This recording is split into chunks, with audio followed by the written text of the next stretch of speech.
We're not trying to be someone. You know, Mm. we're real people talking Yeah, about the real truth. I mean, that's what it is, right? The truth is supposed to be real. Like we that's don't right. have to put on a show to make it real or Yep. try to make it real. No, it is real.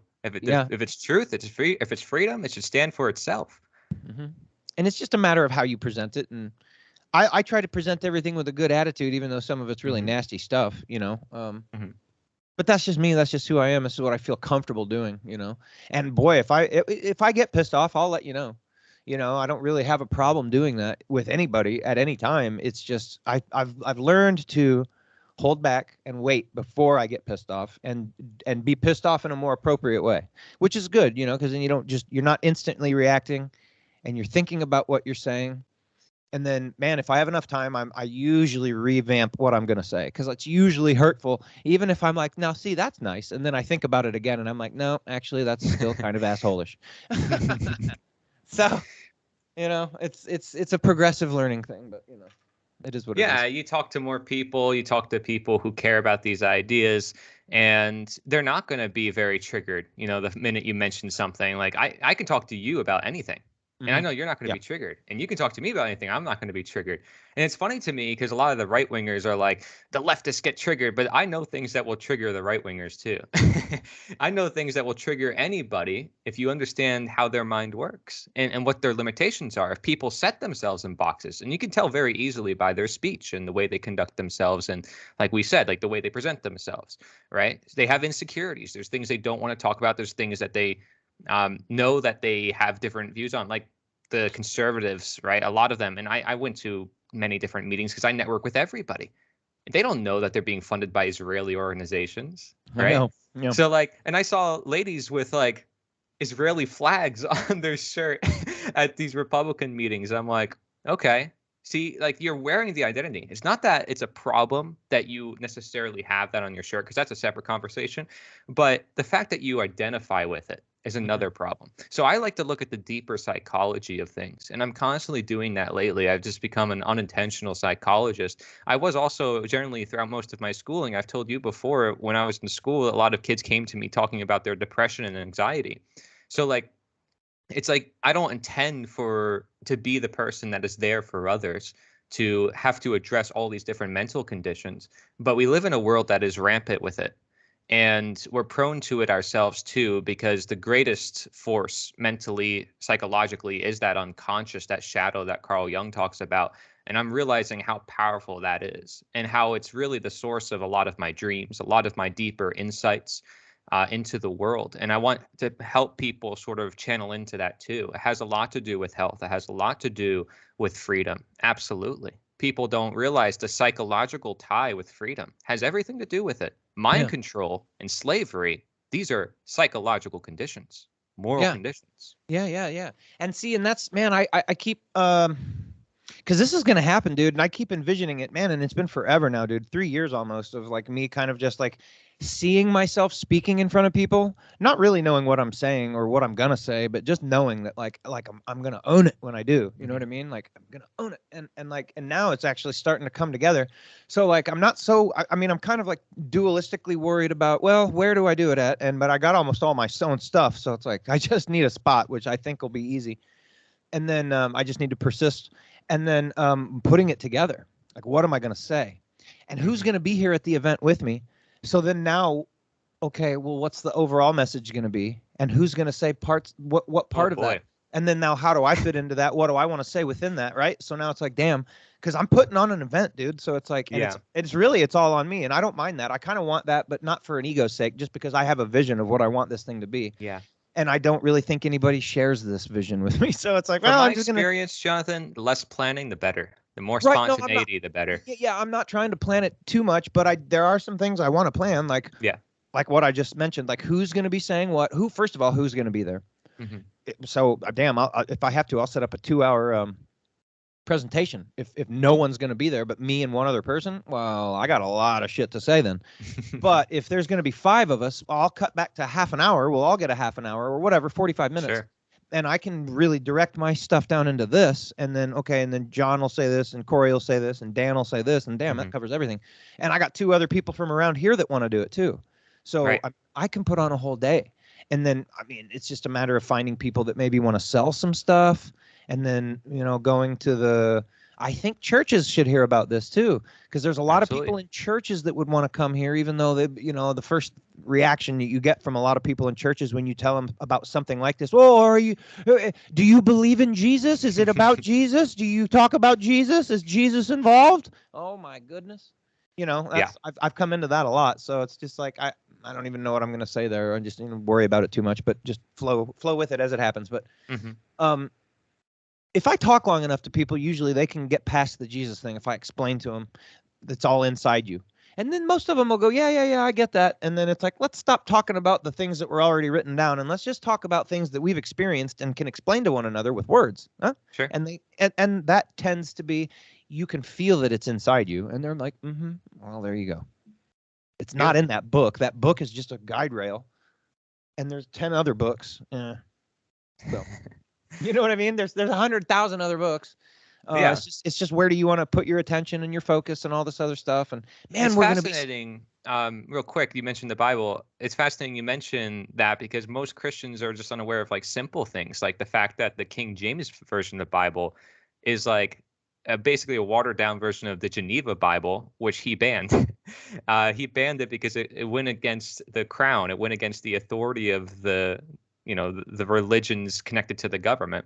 And that connection, by the way, doesn't have to persist. I wonder how many Christians out there hold the same position as the abolitionists in the 19th century, when they said that the government of God is above that of man, and therefore they don't serve any human government.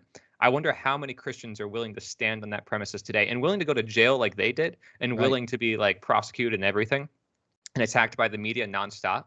I mean, because they really, to me, are holding a Christian foundation that you read their writings, they're very passionate, and yet where are the Christians now sharing what they shared? Do we not consider their acts heroic? Do we not consider what they did to be truthful, freeing slaves? It's like, where's the missing link here? Here's your literal Christian people saving the world from an evil that has plagued them for thousands of years. You should be applauding that. You should be like, yeah, great, Christians are saving the world, you know? But it's because these Christians challenge the worldly institutions, the human institutions. And those human institutions are married to these religions, these 501c3s, these institutions that don't question taxation, that don't question these things that we talk about at all, right? Off topic. Can't talk about it. It's not about Jesus. Of course it's about Jesus. Jesus owns everything. He's the God of everything. He's all-knowing. Jesus beat the living shit out of the people that were messing around with money in the temple. Yeah, he was killed by a government. He raised his voice or got upset was dealing with those dirty ass people messing with the money in the temple. I'm just telling you. And he wasn't ever like, oh, but make sure I get my cut. And he was also never looking for a steak. And I know you and me will differ on that part. And he never had to take a dump either. So I'm just saying, like, when, you know what I mean? The whole food thing, it's like, we're going to move to a point where we don't really eat. And if we do eat, it'll be for just pure enjoyment. It won't be like, oh, I got to go get me some beef because I need nourishment for my muscles. That won't be the thing. There's a lot of future innovations, I would say, for a lot of things. Our recent article for the Liberator too. We know we have a weekly newsletter, bunch of resources for people. Yeah, mention it. Well, there's a recent article we did, and one of them goes over like tons of solutions on everything from transportation to lighting in your house. Like, for instance, they make light bulbs to have full spectrum light that replicate the sunlight so you can grow plants inside your house. Like, do people know about that? And they're for mood too. They're for your mood too. Right. I don't mean to interrupt, but yeah, dude, you put those in your house and it keeps your mood better. I know, but think about how amazing that is, right? And how many other inventions there's been, like hydro cells to fuel cars with just water, or Tesla electricity that's like free electricity. Those people get killed in airplane crashes.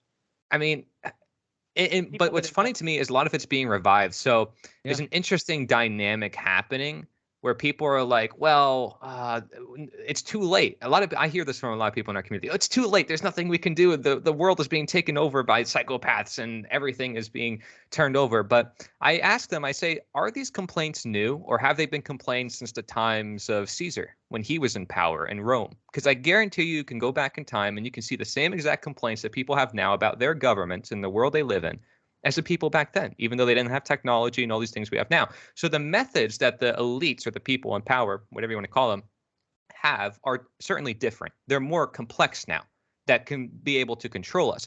But so are our resources. to educate people, to share knowledge and bring up these innovations. So really, nothing has changed. It's this the same thing. It's like people complaining about the systems that be. They've been doing that for thousands of years. Mhm. Just the methods and the things that are being employed on the people, that's the only thing that's changing. And that's why people are so fearful, because they're like, we've never had technology before. We've never had the ability to spy on people and see all their And stuff. and I just don't believe that. I don't buy it. I Yeah. just don't, man. I don't believe that, man. I believe that's what they've told us, and that's the story they've given us, and that we came from dum-dums and we've turned into this, and we've barely turned into this, and we're just barely there. And here's your phone. By the way, does anybody I remember anything that we've had in our technological advancement since our phone came out in 2005? No, you don't, because there hasn't been. They've now, but I'll tell you what has happened. They've got titanium on the phone now. If you have TV, you'll know that the new iPhones have titanium, and that's why you should go buy a new one.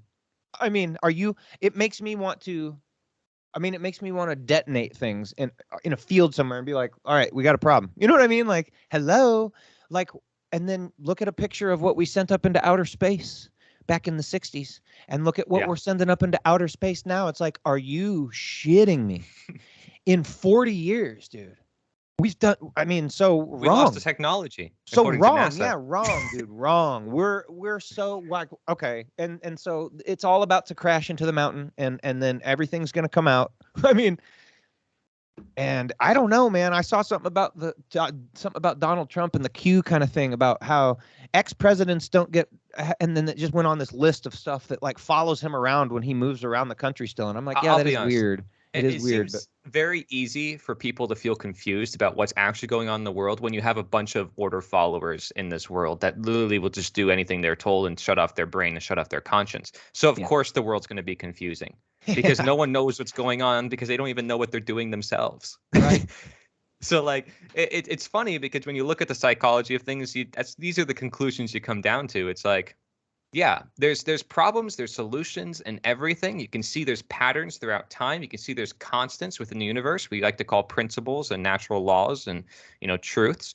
And then you see there's these philosophers and they're just detailing that constant, which is why their message lasts throughout time. You can read someone from like thousands of years ago and they relate now. And then it's Mhm. like, where did they get their message from? Sometimes you read their writings, they say, oh, it was just past word. It wasn't ever written. Like the Tao Te Ching I talked to you about Taoism before, according to the history, no one even knows if that guy existed. Same thing with like Jesus. A lot of historians don't know where his remains are, where his burial is. Same thing with Buddha. A lot of these figures, like what's going on here, right? Was it a collection of writers? Was it a collection of notes? What was it? And there's a lot of mystery around those, but the truths that they said are the important part, right? The things that were said, the things that were shared, and then of course the things taken out and all that other stuff too. But you will notice commonly the teaching was always shared through word of mouth. And I know Mark Passio says that too. He's always said natural law was passed word of mouth, which assures with a lot of what I've been studying. So he said that, and I'm like, there's nothing really he's saying to back that up. Like, what is he saying to back that up? But from my research, that's actually pretty true. So, I come across a lot of things that affirms Mark Passio's work, but a lot of things that also help see beyond it, because I see a lot of contradictions in everybody's way of going about doing something. And that's why I applaud people like Disenthrall when he's like, you can't define morality and you can't say it's objective, because I can say it's equally objective as subjective. And people will go into these conversations for, ever. Mhm. and Yeah. and they'll just be distracted because again, Yep. where do these words come from? Where do these identities come from? All this clutter in our brains. I mean, there comes to be a time where you say the truth is here, it's present. Then why are we trying to invent all these words and identities around the truth? What are we going to make it more complicated than it is? Is it supposed to be simple? I mean, yeah, life is complicated and complex when you look deep into it. You get a microscope out and you start mapping out how everything works. But you don't have to. That's the Yeah. funny thing is we That's feel why like they we say the have to devil is in the details. And that's where the devil in the because details we comes from, feel because like we have to. you'll get lost in it, and you'll start missing the point. And so there's a balance. It's a balance. So you do want to know everything that you can about stuff, but you also don't want to like obsess to a It's point more of a of, flow than a balance, I would well, argue. okay. I mean, Because think of it like this. I mean, you wouldn't balance yourself doing something you know you shouldn't do. And balance is a very broad general term. When I like to use the word flow, What I mean is when you look at these different aspects of society, you see how things fit in place. And then it creates like a harmony, like you think of a song. If things are out of place, you can say you have a balanced drum with a balanced beat and like a balanced harmony, symphony, and voices over it. But if they're not in the right place, it's still not going to sound good. To me, it's all about flow because we don't have to worry about balances. We always talk about balancing government, limiting government, doing all these things. We can't really do that. We try to talk about we need to act this way, we need to do this and do that, and it seems to me more Well, like you. so There's balancing things in your life would be like how much hardcore exercise versus how much absolute relaxation. Now that's just two extremes Mhm. of a million that I'm not going to get all into, but that's balance. But you wouldn't Versus have to the guy think that's like, about it if "I'll you're work out, flowing. I'm just going to be a beast." And it's like, dude, you have to balance that out with some relaxation and repair time and et cetera, et cetera, et cetera. That's what I mean by balance. So Yes. it's just a different and so flow, I mean, of course, that's like probably my main mantra, which actually, real quick, I want to throw out there that strength and discipline and wisdom is my three that's like my threefold mantra currently. Yeah. Just as an aside, I didn't mean to Yeah. interrupt and No, it's completely okay. off target, but just Basically, I'm wanted to say saying that that. flow is like the balanced state Hmm. without having to say it's balanced, without having to worry if it's balanced. That's all I'm trying to say. And flow, Because I agree. I agree with yes, that 100%. yeah, because basically what I'm saying is we worry about a lot of problems when we acknowledge there are known solutions that are beyond the problems because the problems arise are based on the solutions that are like perverted in nature that have been taken out, that have been incomplete. So if you want to return to that completeness or return to nature per se, it's less of a return and more of a letting go. And I've told you that it's more of that's kind of how you flow. That's if you're on a river and you're water, be like water, Bruce Lee. Hmm. You'd be able to flow through all the burdens and all the rocks that are in your way. That's more about letting go than it is about balance, right? And Sure. so you can say you're balancing yourself on top of the water. You can say you're balancing yourself between you and the air and how much air intake you have if you're under the water. And it gets really complicated looking at it like that. But when you look at it in the context of flow, it's like you're doing as you must, and you're not really worried about all the intricacies. Right, right, right. Yep, it's just a minutia version. It's just balance. It just explains it down into more compartmentalized aspects. Mhm. Saying balance, we'll balance Sure. what, because yeah, more things more are more of a flow. I mean, that's how you get along in life better anyway. Is with a flow mentality, just like, well, whatever happens happens, and then your balance is just kind of back within that. So it's more of an internal kind of thing, the balance. It's like how you're carrying yourself and how much you allow yourself to worry versus, because you can't just be completely carefree or you won't get anything done. You have to understand that certain shit oh damn, that's a big deal, I gotta I gotta go do that, because otherwise, right, like, I don't want to go pay my bills, but if I don't, then they'll get turned off, that kind of Yeah. thing. So it's like Well, shit, yeah. When you're and in that stream, you're going to run into things inevitably, and you need to be able to face it, right? And that's how you get past it. Like you hit the rock first before you move past it. and So then you like, learn how to parkour over it, and then that's when you start right. owning it. Yeah. Yeah. Yeah, and the great thing about water being used as a symbolic reference to things is that it always takes its other things form. And And it also similarly, always finds level. yes, and similarly, however, it can get poisoned very easily. Like you put a poison in it, it can take its form. So, that's where, like, again, that submissiveness, that carefreeness can be dangerous. So it teaches us really all the life lessons. I mean, most of our body is water. I see there's doctors online who talk about how you can just cure all your problems with water. And I even made a very complex health book, which I've never ever talked about on my channel yet, because I might just wait for a presentation called The Art of Diet. And a big part of this is just dedicated to water alone and what I created called the hourglass template. And so if you think of like the food plate, the USDA tells people this is what you should eat, this is what you should not eat.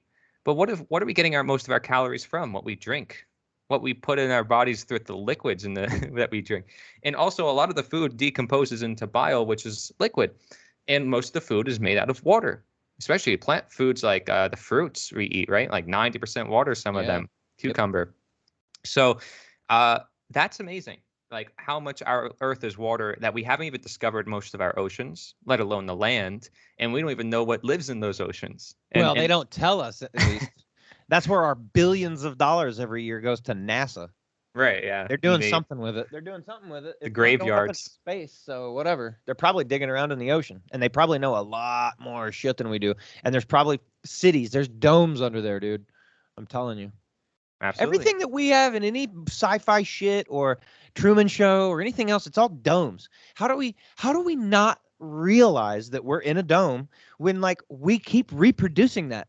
Our smart cities that we're trying to sell to the public are domed cities that they're going to be like, well, and what they say, if you read into their stuff, is that they're domed because it's so poisoned outside that you have to be inside this environment that's been like cleaned and whatever. It's a bubble. You're in a bubble, but it's a dome.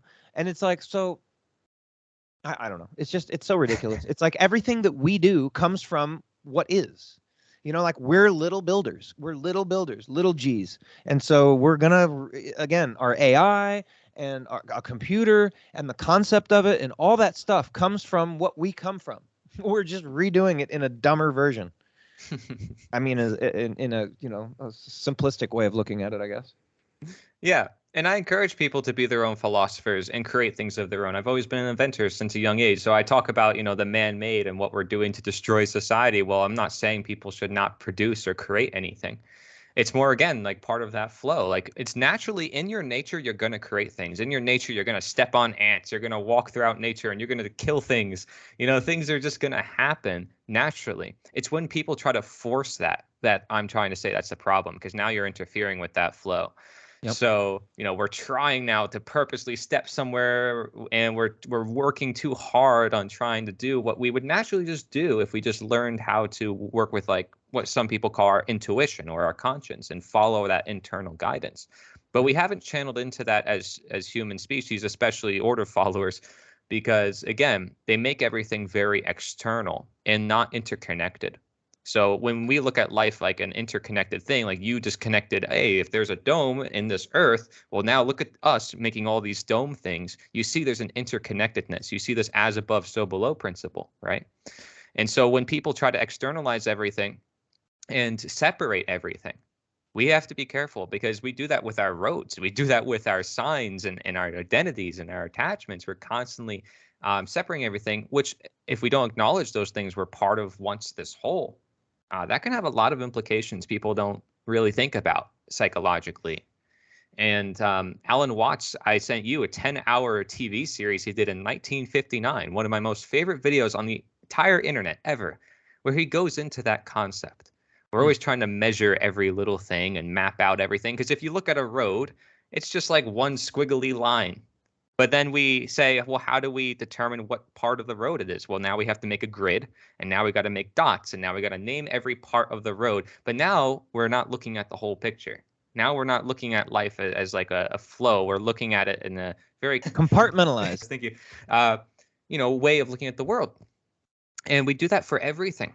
Our psychology and philosophy, we always do that, and that's why we keep breaking things down to the point where we actually end up with confusion, even though we think we'd get more clarity. It's like, yeah, with science and religion, we should know more things by now, but it seems like people are feeling more confused and therefore more dependent on the systems that be and more insecure, and that's why you have a lot of these mental problems. People are trying to find themselves and they don't know where to look, and then they go online and there's a bunch of people claiming you can do this and you can do that. Be an alpha male, Yeah, well, and then they start looking and they realize that their favorite song lyric has changed, or that the video that they were sure that this chick was wearing that in is not, and then oh damn, yeah, and then that Bible verse that talked about this, it wasn't that, it was this thing. Like there's parts of the Bible that have changed, like that. From stories that people, and I'm not a big Bible thumper, so I don't know, but like, dude, like people that are like hardcore about it, they hear this and they're like, oh, that's bullshit. And then they start looking and they're like, and then they don't want to talk about it anymore. And that makes me happy. Oh, because dude, our reality is changing in front of our face. Yeah. That to me is a big enough deal that like, I think we should have more discussion about that. Like, and it's never talked about in public by anyone. I mean, there's The View, that stupid crap. I mean, we just need to be talking about like, wow, dude, real crazy shit is going on. And that's partially, I mean, damn, people that don't know about that, that's why they're getting so sucked into delusion, because there's a part of their consciousness that knows that they're like not doing what they're supposed to be, right? So it's like an anxiousness. And so they're eating, they're doing all these things to like cover up this anxiousness that they don't know Yeah. why they have, taking pills and all this other shit. A lot And of it can stem from childhood too, right? well, and Like but I just you noticed, need like to go to the focus on what the hell's going on. yeah, I can give you some examples. Like recently, I would go to the beach, right? And I just see parents and how they treat their kids. Like they tell their kids, "Don't go in the ocean. It's scary. You know, you're gonna get hurt. There's rocks. There's like stuff like that." And I'm like thinking to myself, I'm like, the kid wants to roam around. They want to have fun. Yeah. You know, there's some dangers, perceived dangers involved with freedom, and it always gives us humans, whether on a family level or system level, an excuse to create security, right? And so, in our fear of that freedom and those dangers that come with it, we try to say, well, don't do that. It's dangerous. And the child then becomes constricted as to what they can do and not to. Like, for instance, there's a guy online who talks about stay flexy. That's like his motto. And he's very flexible. He puts like his feet on his head and everything like that. I'm flexible in everything except my hamstrings because I grew up so tall. But basically, he said, like, look at kids. They start in the womb, and then they start walking, and then they start running, and then they start climbing. And that's when the parents say, no, no, no. What happened? He's like, why do we stop them from climbing? If they are really good at climbing, they can stay very flexible and not have all these health problems. And so there's a point of reference where the parents just say, no, you can't do that. But the kids want to. And why do they want to? That's what I want the parents to know. It's not that the parents can't, you know, discipline their kids if they want to and say, you can't do that, can't do that. It's about recognizing what you're doing to them psychologically.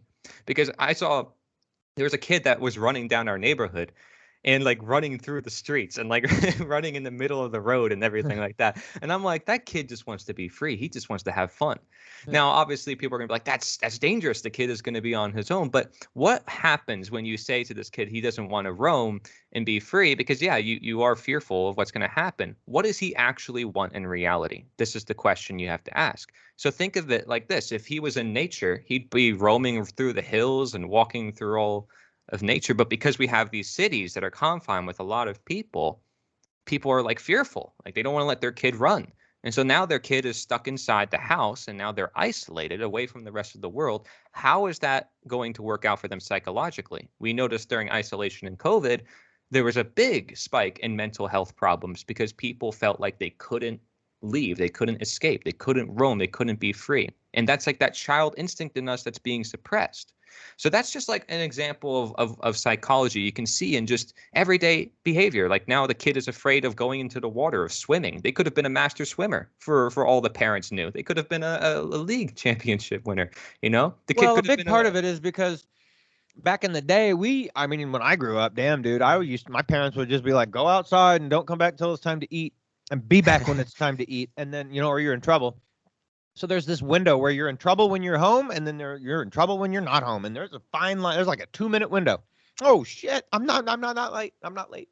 And I do get to eat. And people just don't understand, like, and now you really kind of can't leave your kids out like that because they'll get kidnapped and now just beaten. And so there's an aspect, and so where I'm going with this is it requires the parents to have to be more present, and they can't just do what I was me. It's just like go outside and play. Right. And it was in an innocent enough time that I would learn on my own, through getting bashed and cut and slammed or whatever a little bit. But people were actually mostly looking out for me out and about versus, oh, how can I take advantage, hurt, steal, kill, or destroy that person? You know, which the times have changed a little bit in that regard. So, yeah, but there still are a lot of caring, compassionate people. And I'm not saying sure. people should not care about where their child goes. I'm saying they learn from what the child wants and they can do it with their child. Like for instance, radical unschooling. Dana Martin talks about how she'll play Minecraft with her kids because she realized after playing Minecraft with her kids, it's actually teaching her kids not only to be with her as like a parent and see like the parent now cares for what their child wants to do, but also like the parent realizes, wow, you can learn from playing a video game.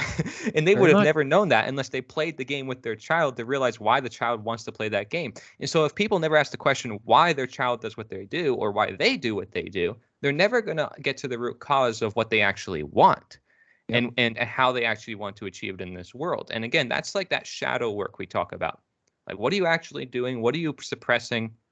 What are you hiding? What needs to be addressed?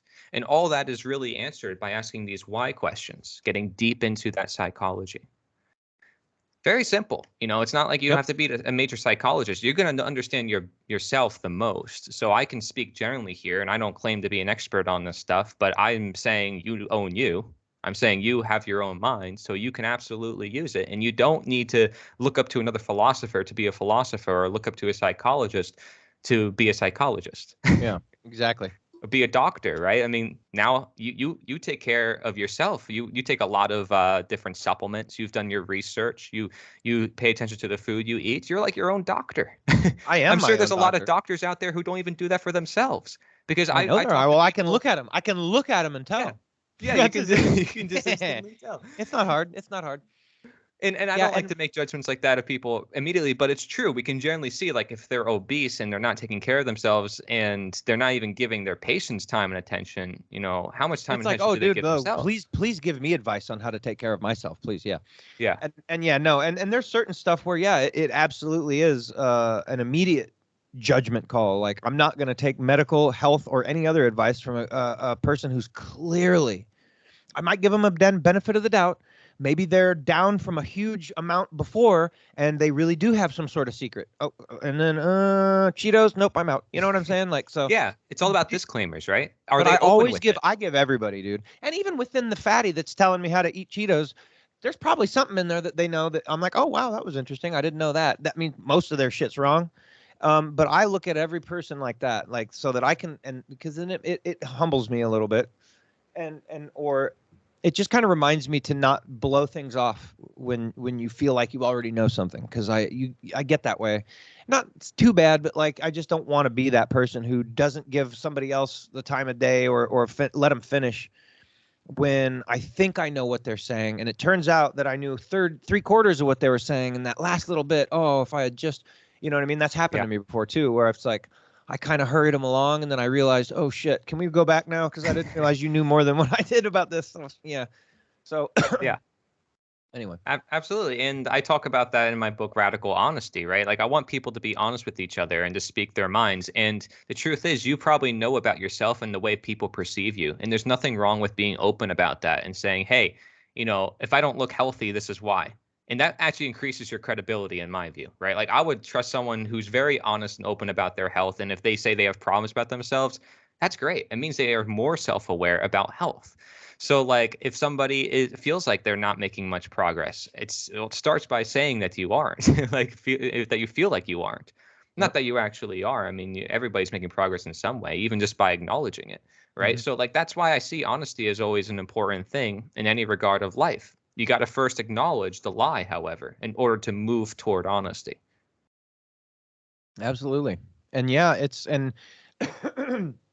which is why I want to have our speaking event, because I want people to recognize that, well, honestly, most of them are just kind of confused. I mean, it's Hmm. just a really big system of not knowing what to do out there, and we've been frazzled with, again, our phone and stimulants, as just like what we do and how we get through it, sugar and coffee and this kind of thing, part of our diet, and Yeah, then our this is our coconut water right now. our our intake of information is also real fast, and like jam jam jam jam jam, and it's all real meant to jack you up, and then your Yep. commercials and TV, which a lot of people do go home and watch and partake in, and so your whole, I mean, dude, it's hard for me, and I mean, I'm in that system, so like, and I've on purpose done that, but I've taken care of my mom, and then I've got like, I'm like out of the system, dude. It's really weird. Like, I don't have a job, and I don't need a job, and I'm never going to have a job again. That doesn't mean I'm not going to earn money, but I'm not going to ever do it like that again. And it's just kind of weird to be like in that limbo place where it's like, well, then what do I do? You know what I mean? Like, so I've been learning a lot of shit, and I do encourage everybody starts on networking like you're doing and what I'm trying to do too in their area. That's just why I did my video. It's titled "How You Can Create Big Freedom Events in Your Local Area Quickly." Pretty sure that's the I'm gonna name of link the to it video. when I post this. Yeah, I'm gonna Yeah, link to it's it for got like sure. over 20 different strategies, How long and is it? How long is the video? I think it's 15 minutes, not Okay. even. Because yeah, And because that's the one thing I would say to you, man. When I see a row of your videos and there's 50, I'm more prone to click on the 5 and 8 minute ones than the 17 and 22 because I just, dude, I just don't have Well, that hey, much Jonathan, I time. gotta blame you. This is the longest format right here. Okay, but like most of my Oh well, videos no, are I know, 10 I know, I minutes. know, I know, I know. It is, but but see, in that defense, people that listen to the radio just listen to the radio. They're Exactly. listening all day long, a lot of them, and this Yeah, and just it's kind of chill. pops in. To me, it's So more real. yeah, it Yeah. is. And then the videos are cool. I mean, it's just it's just getting people's attention. So I'm super stoked that I have as many people as I do that watch my show on like when I post it, and I've found everybody's kind of drifted towards Rumble, which is cool. But that's where all my views kind of come from now. And it's like when I post it, it's only a couple days in it. It's like boom, it's already up to almost what its max is going to be, 2 or maybe 300 on some of them, sometimes 4. I'm like, ooh, Nice. which is pretty pathetic in the scheme of things. But I look at it as like a huge auditorium full of people.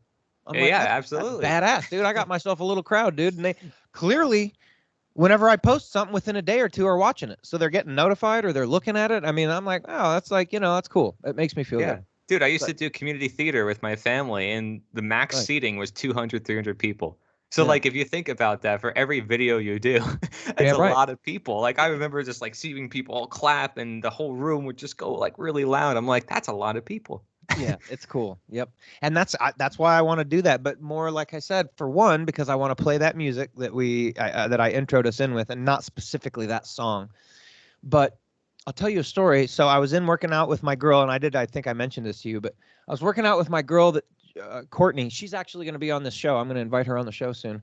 She knows so much stuff, dude. But anyway, she's got a woman that works with her. She's a trainer. She's a personal trainer, physical trainer, does deep body Thai massage, all sorts of stuff. And she's got an older woman that works with her that does that same stuff for old people, like 70, 80-year-old folks are in there sometimes doing the stuff. They're barely moving, man, but they're doing boxing and stuff. I'm like, that is so cool. Seeing like an old, little tiny white hair woman over in the corner boxing. I'm like, dude, that's so cool. So Sick. anyway, doing that, and I was in there the other day, and the woman, after I played a bunch of Kenobi, was just like, I really was. She was like, what radio station are we listening to? And I'm like, oh, this is an artist named Kenobi. And she's like, so is it spelled like it sounds? And she was real interested in figuring out who this was. So I kind of gave her the name of some of the albums, and I was like, it's interesting to hear music like this, huh? And she goes, yeah. I was like, you just probably never thought that there was music like this. And she's like, exactly. I'm like, yeah, it's such a strange. And I mean, I've told people about it. It's hard to, you kind of just have to like get into it and listen to it and really kind of involve yourself with some of his music before you can really understand what I'm saying. It's movie music almost. It's very cinematic in your It head. is. It's very, oh, dude, it makes you feel, and it gives you a picture in your head. Yeah. There's no lyrics, which is beautiful. So it allows you to create your own story, and it's very clear the emotion that he's aiming for. Right? It's Hmm. just because it's built into the song, and you're like, wow. And it's very, I don't know, it's just very cinematic in that it's like you could see, it makes you see shit right in your Yes. head. So it's like, man, I love that music, and so I want to incorporate that in my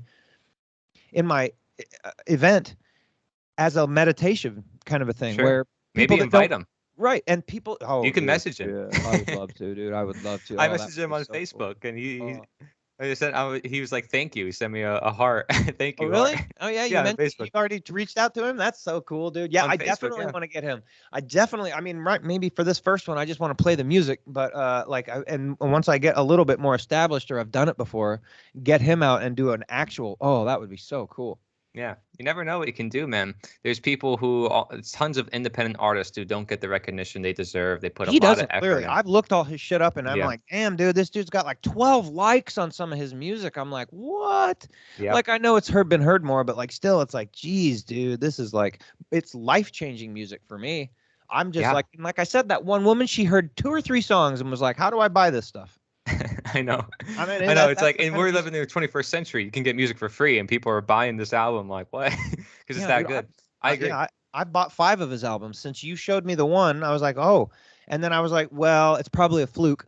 And like I'll listen to a couple songs off the next album, and I'm like, damn, the first 2 songs I checked, I'm like, yep, I don't care if those are the only 2 good ones on it, I'll buy it because those were that good.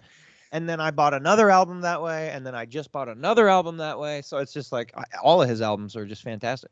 Yeah, people have been waiting for the next Boards of Canada album for the past 15 years, and people are very much anticipating that one because the last one was apocalyptic. It was talking about the end of the world and how everything's going to go down. And again, no lyrics, all instrumental, very emotional music. It's known to be the most nostalgic music you can listen to. No one can replicate the sound of Boards of Canada. They're a very mystical group of people who've never, ever gone on tour, and yet they have a very big fan base online. They've never really produced anything. They've never even showed them their faces. I think like once or twice. And in their interviews, they talked about how they know a lot about the occult. And I think that has to do with, why they're very mystical. After 9/11, their music got really dark and then it started getting apocalyptic. So like they got very in tune with the times. And so I don't know what their next album will be, but they're teasing some people here and there. And last time they released an album, they gave crazy messages. They put cryptic messages on their website that people had to decipher online, and it took them years. And then it basically led people to a place in the middle of the desert with a van set up and a TV screen that would announce the next album. And it would literally just be like a bunch of people were sitting there like waiting for it to happen. I know, like that's how crazy they'll do their events. They'll put their cryptic messages all over the world in different random places, and people will have to bring it together. It's like you think it's like a movie, like trying to figure out an investigation. It's real participation. It's like it's real art.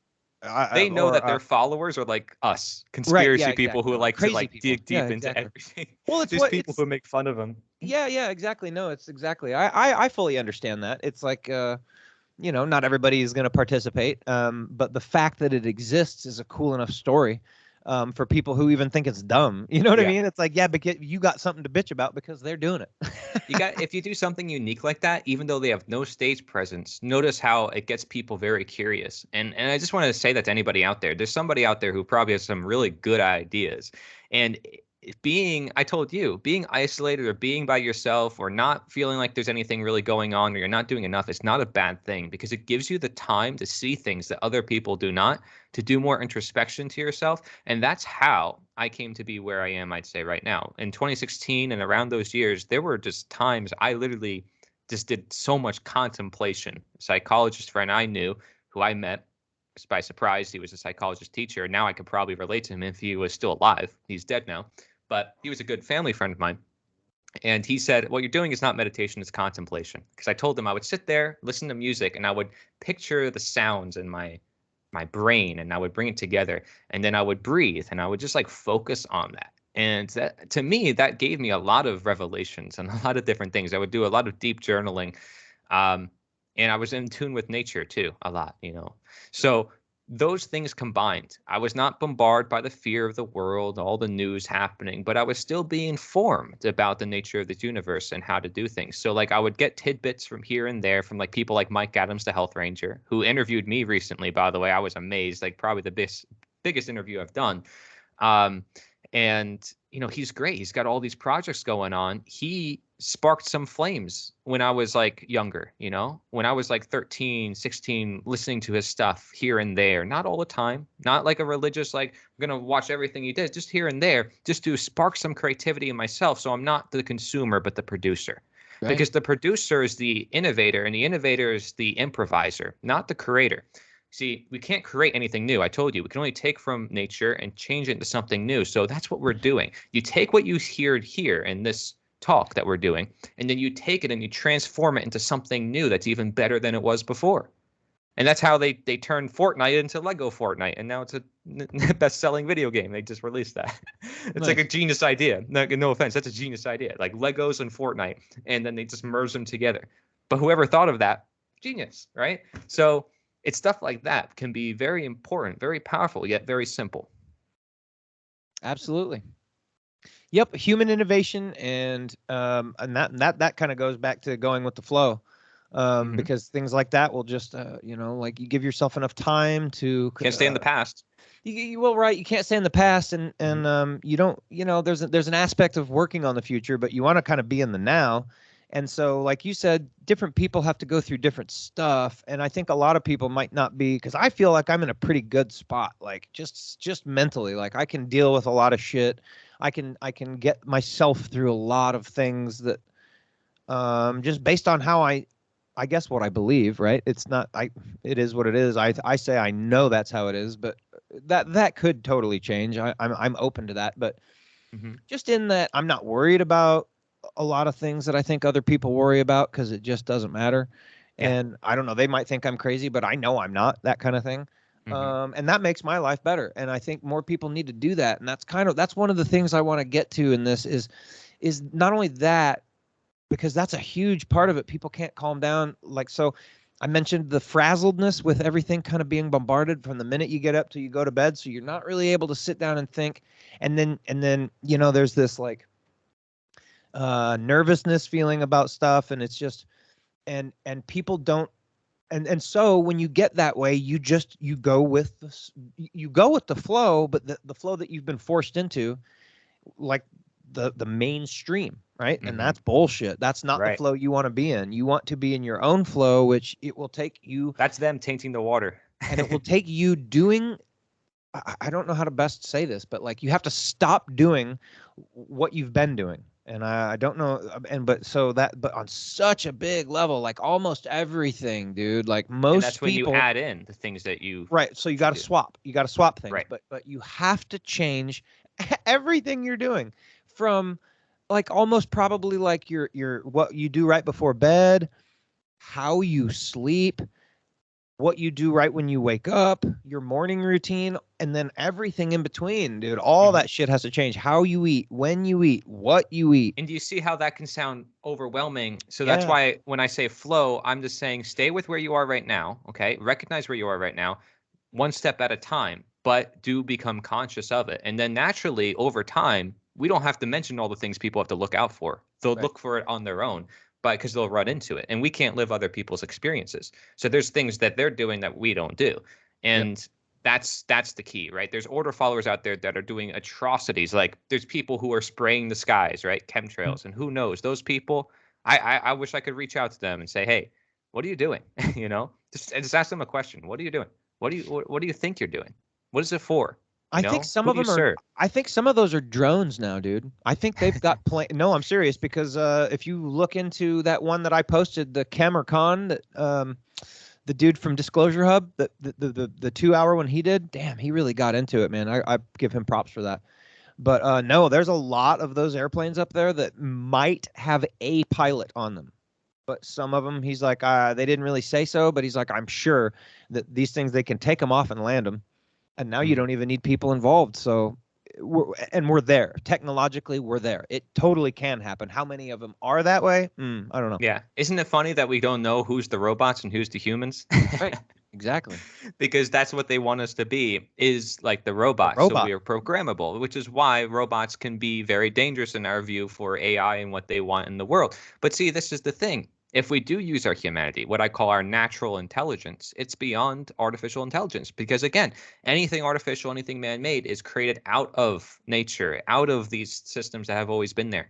So really, you're just altering it, you're denaturing it, and they have to do so much to try to fabricate that to keep that going, right? How much do they have to push us into these indoctrination camps that we call schools, and then teach us all this stuff just to keep us in that box that they want us to keep us in, to feed us media every day, to feed us these harmful foods every day? They're bombarding us on every level, so that way we can't see the reality that's so obvious before us. So they have to try really hard to get us out of that natural flow.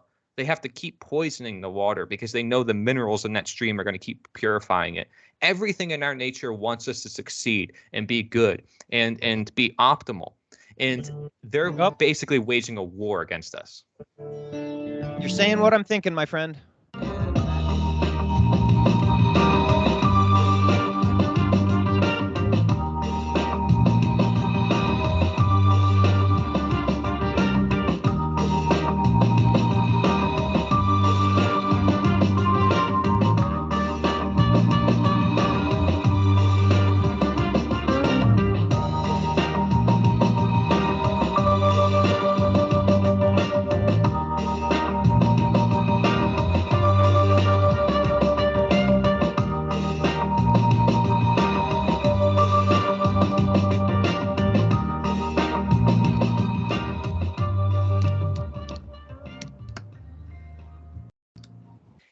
Alrighty, I brought us back in with some more really good music from Kenobi, and I just wanted to say, see, because he's just that awesome, and that's just one another little sample. But that's one of my favorite, dude. Do you know how many times I've listened to that song? I purchased it. I want to say it was not yesterday; it was the day before, and I've probably listened to that song like 70 times. I'm not even joking. Like on repeat, just over and over and over and over and over, and then I'll skip to the very next song on that same album and then do that one and then go back and forth between the two. And then I've gone 40 minutes and I'm like, well, and then I do that and I've done that like 10 times already. So I'm like, I don't know how much I've listened to just those two songs. And then there's a third song on that album that kind of does the same thing for me. So I'm branching out and I've heard the whole album, but I've like singled out my ones that I'm like, I could just seriously listen to this for like 3 days. Like I'm like that because of I'm like drums. that too. And you just get to the point where you're like, I'm going to just, I have to hear this song 1 billion times if I'm going to play it just like that guy plays it. And I can just do that. So I can kind of do that with movies too, which not as much anymore. But music, if it's a good song and it's got that good feel to it, which clearly you could hear, I can do that over and over and over and over. Yeah, I know a song just like that one you played, because it's also trip hop, and I think they might be using a similar sample. Because so I've heard like trip hop. I followed it for the past like 8 years, and so I don't know. I'm a very audio person. I think I'm musically inclined, but the problem is my parents and my family. I tell them they play too much music, so I think it prevents sometimes my creativity if you overload me because it stays in my brain. Like, so if I have a dream and then I get out of that dream and I hear a song, my dream is forgotten because that song overtakes it. And then in my dreams, I play the whole song with everything. And I know for some reason my brain takes in music and it also creates songs every day in my dreams. So I don't know. I think there's something about me that's musical, and I do produce music, electronic music online by the name Zensus. But I can tell so many songs have like when there's a related similarities. sound. Oh yeah. Yes. Oh dude, and then when you listen to Thievery Corporation, you're like, I've heard that in 9 other places. I've heard that in 9 other places. I've heard that in 9 other places. I feel like I could merge songs together if I wanted to. Yeah. Oh, I know I could. I mean, that's. I just wouldn't know how, like the tools to do that exactly. But yeah, so that's what's so perfect about me being a drummer is that I find if I can find a good guitar player or other musicians, and then I'm good enough at what I'm doing, I can just tell them, hey, do this, and they will. And it's like, well, for anyone I got out that there, thing.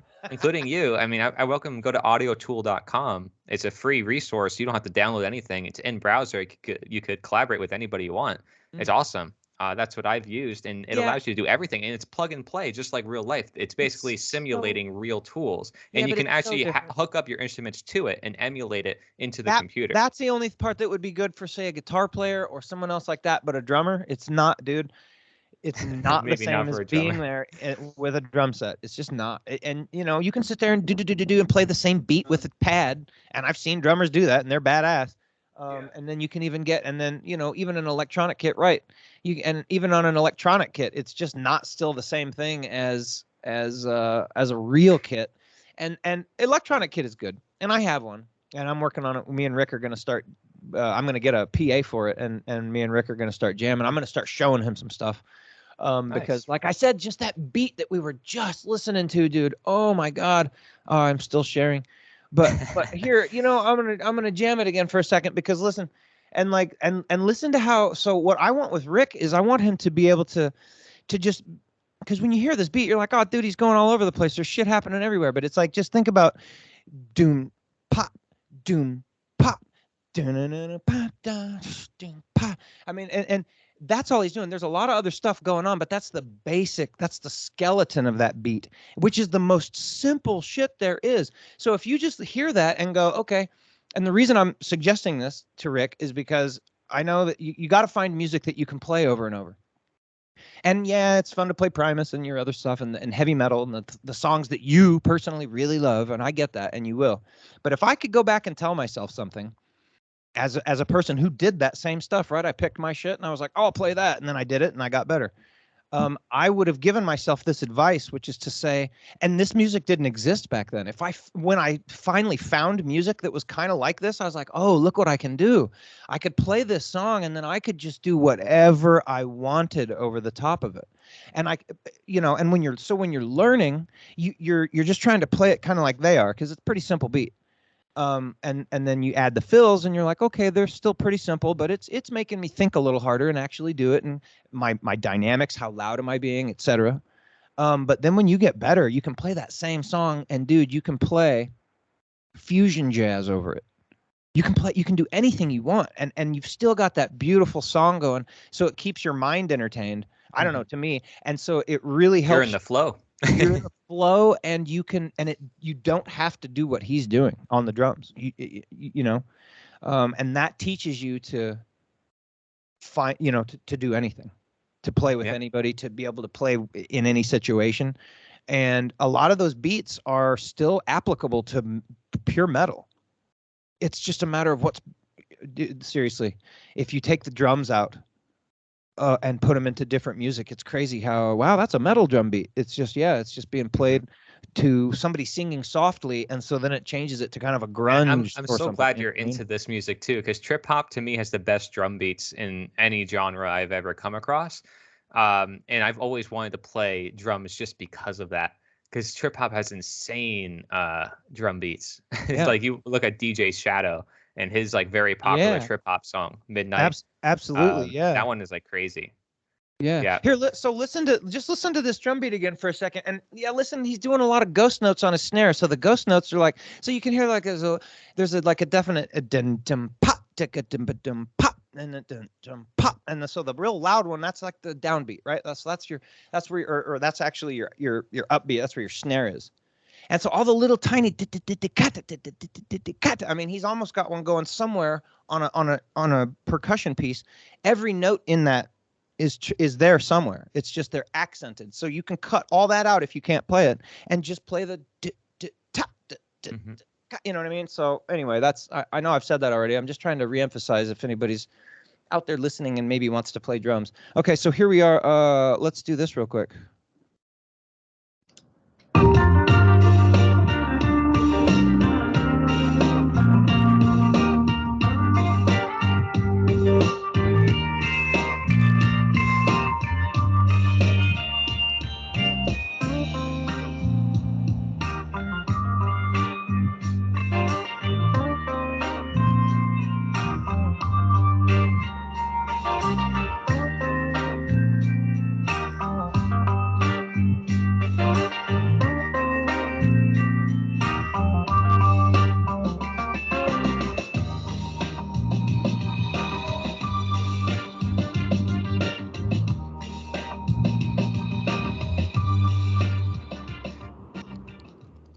I want to mention something.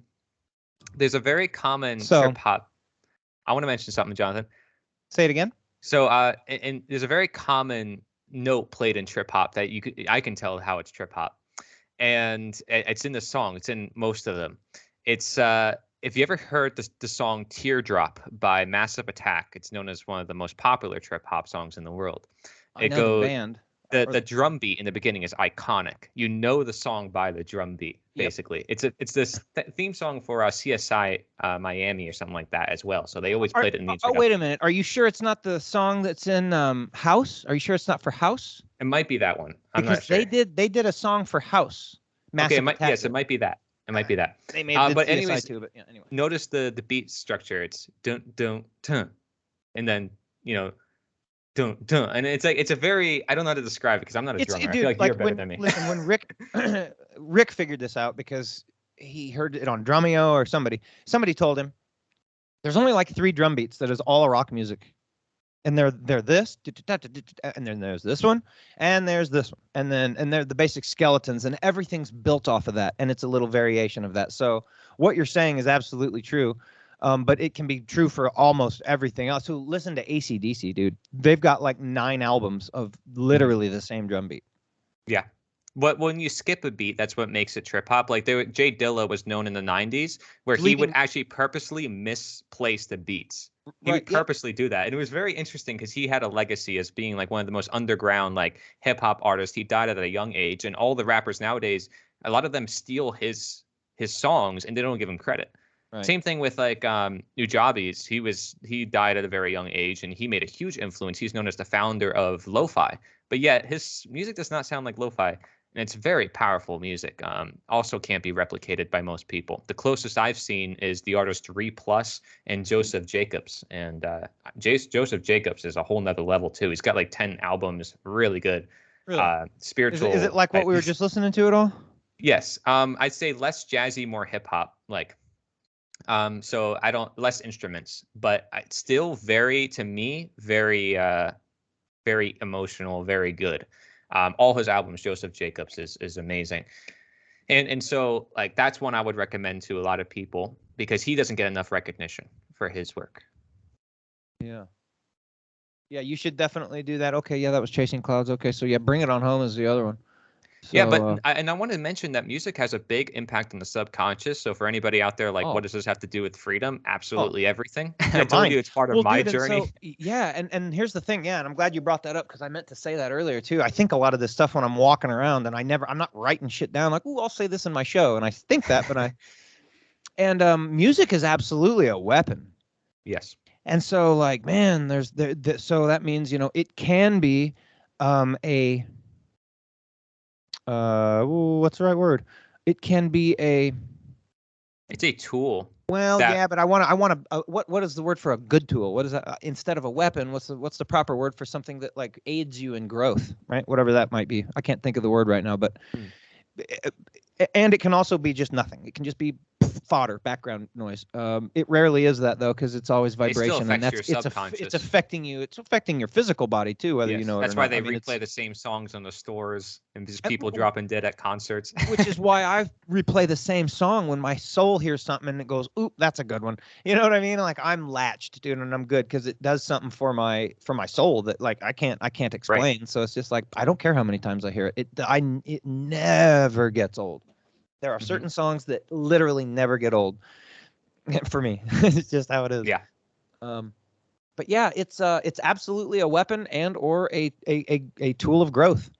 And so that's why I want this, and that's why I wanted to promote it and talk about it because it truly, um, when you use it for a tool of growth, and again, no lyrics, and I again, it's not me telling you how to do, but it's like I'm a music fiend, and I have just gotten to the point where I've cut most other music out of my life right now, at least besides this artist, and he's got enough music that it keeps me entertained. Um, and I like the fact that there's no vocals, no lyrics, no words, no spells going on in it. It's just Yeah. literally all vibration, and it this dude has clearly got a good soul because I just like how his soul sings the music that he plays, and that's Yep. that's what it is. I So always it's question that when I hear modern day artists. I'm like, there's the singer. Who's the one actually producing the music behind the scenes? Because I don't know if they're getting credit. Like, could you see Lady Gaga or Miley Cyrus actually in their basement, like making the music themselves? No, someone else is helping them do that, right? Like, to me, I don't know if it's real music. I mean, to a lot of our listeners, they probably would say it's not real music. And I wouldn't blame you if you said that because I don't know if they put that much effort like these independent artists do, where they literally sit down and they really listen to their stuff and they put a lot of time and effort into it. And it takes them many, many years sometimes, right? Like I said, Boards of Canada hasn't released an album in 15 years. There's some artists I know who, same amount of time, they're still around. They just are taking forever because they want to make sure it's a masterpiece. They're not in it for the money, they're in it for a good sound. yep. Very big difference. And I know friends who go to like bars and local stuff to meet electricians, and they go on Twitch and they see all the people who are like making their own music. It's really cool. This is the culture. And in the 1800s, the slaves obviously wrote their own songs about their condition to make Mm. themselves feel better. So it is worth noting that music can be a tool for good or for bad. It could be a distraction as well. Yeah, right. And let's not have it be a distraction. I know kids when I was in high school who would listen to like depressing music because they were depressed. is that going to make their condition better or worse? Right. Right. So these are the type of questions I like to ask, because I was listening to a lot of things that were very empowering like this, and they didn't even know this existed.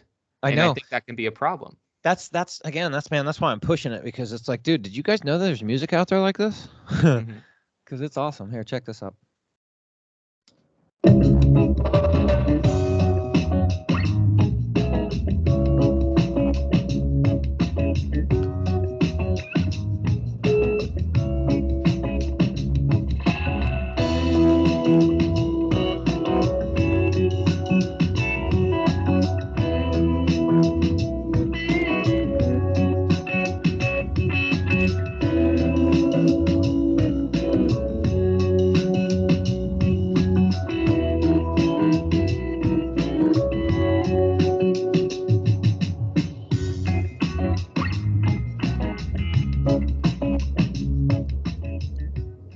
Yeah. You're going to love Cantoma. So Cantoma is an artist just like Kenobi and Thievery Corporation. yeah, I'd love to have that dude come and play at a speaking event, because it could just be like going all the time. You know what I'm saying? Like the minute somebody's not speaking, it's like, okay, he's on doing something. But so anyway, part of my thing is that like at an event like that is because you hear that music, and like if that song was to go for 5 minutes, like that gives you some time to like really just escape from where you are for a few minutes. And not to just randomly escape, but like I would give direction, and say, hey, if you don't want to do this, or if you think it's hokey, clearly don't do it. But if you do, and because I use it for meditation, I use these songs to meditate with, and I can kind of do whatever. But like if you kind of give people a little bit of direction, and then say, and then here's this song, and it might be good for right before and or right after somebody's presentation, so that they can kind of cleanse the palate, if you will. You know what I'm saying? Yeah, It's absolutely. like it would be like the spiritual piece You of got to let ginger go on once in a while. Like I said to you, like our brains, we're so up here all the time. And especially during speeches, most people are complaining about the world, or they're offering solutions too. And a lot of it's great, but we need to take the time to unwind if we want to accept more information. It's like being able to rest before you can be awake. Yep. Without rest, you don't have the energy to be awake. Without rest, you don't have the energy to work out. So like you want to work out, yeah, you want to be healthy, you want to be awake, but you need to be asleep.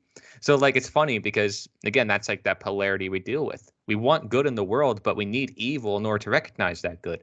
But see, if we flow, we don't have to worry about any of that. We just know what we should do in that moment, and nature sort of just provides us that ability, because our bodies will naturally sleep when it's tired. Our bodies will naturally bring us into meditation when we let go.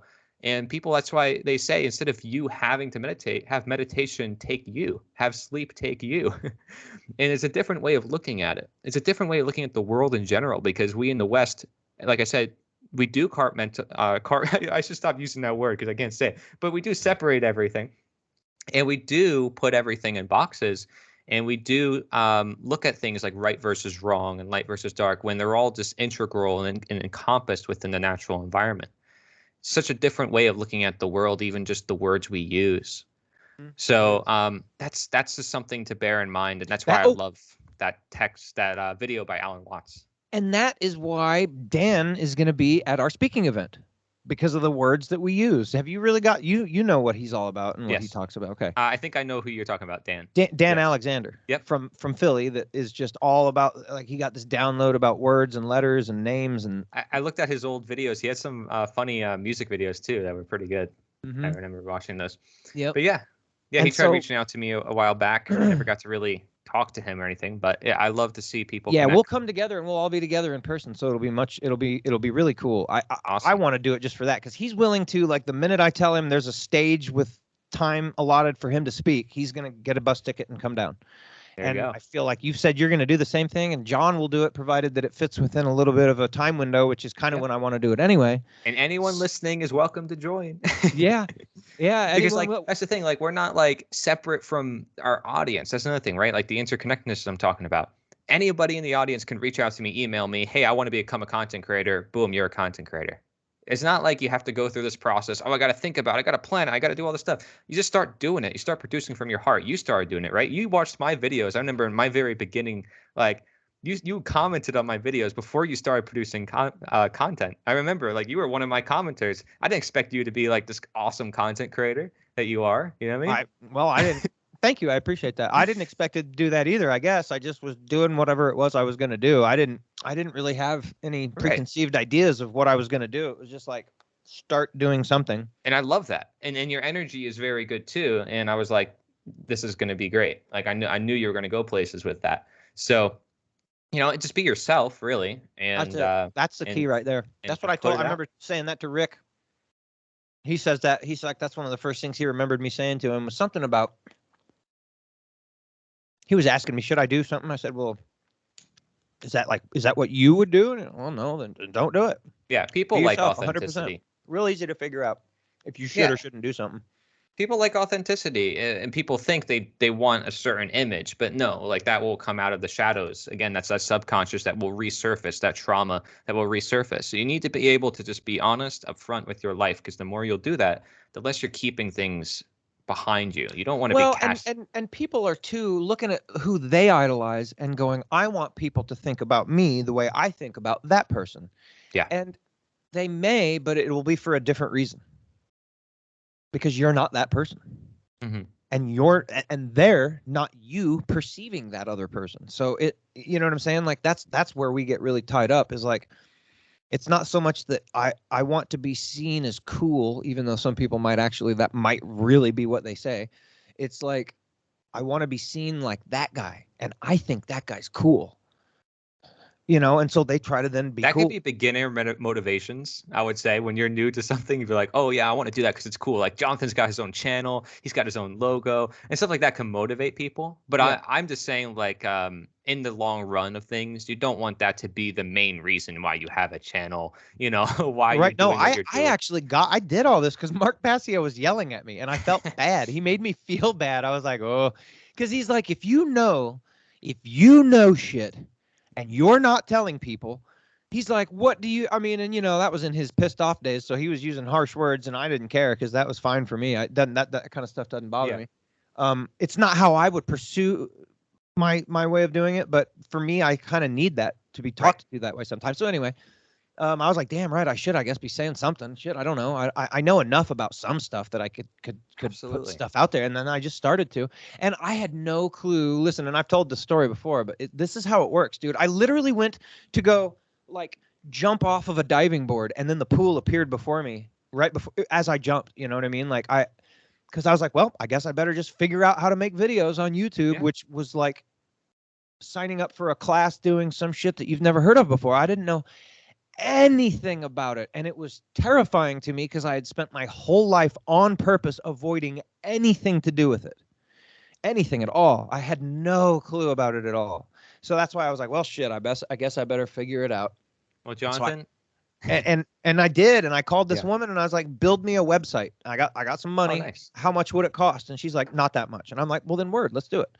Oh, And yeah. so That's she built another me a option. website. And then as she's building my website and I'm getting some things ready, I'm like, well, I want a header here and I helped her design it. And I wanted to have some things about the chakras and a couple other things. And once I'm finally finishing up and I was like getting ready to be like having her help me, like, I don't know how to make videos. And she's like, well, I can send you a tutorial on how to make a video. It's super simple. It's really easy. And she sent me that. And then like literally like a couple days before I'm supposed to like get it going, I get an email from Mark on Nothing New Under the Sun.